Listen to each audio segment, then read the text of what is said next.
చేయొచ్చా? నమస్తేనే. విషయం ఏందంటే ఈరోజైతే బక్రీద్ గదా!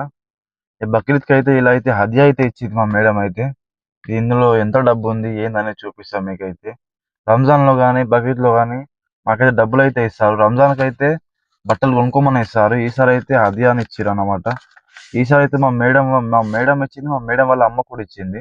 ఎంతిచ్చిందో చూపిస్తాను. ఇది 200 రియాలు. ఇవైతే 10 రియాల్ చేంజ్ ఉన్నది. ఎంతున్నదో తెలియదు చూపిస్తాను.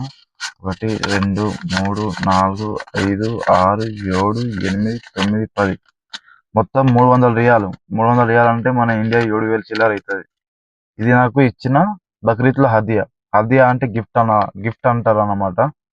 ఇలా అయితే ప్రతిసారి ఇస్తారు. కానీ ఈసారి అయితే నాకైతే 100 రియాల్ ఎక్స్‌ట్రా నచ్చింది. మా ఇంట్లో మాత్రం ప్రతి ఒక్కళ్ళకి ఇస్తారంట. ఇగ వేరే ఇంట్లో అయితే నాకైతే తెలీదు గానీ ఇంకో విషయం అందరికీ ఈద్ ముబారక్. బాయ్. Good bye.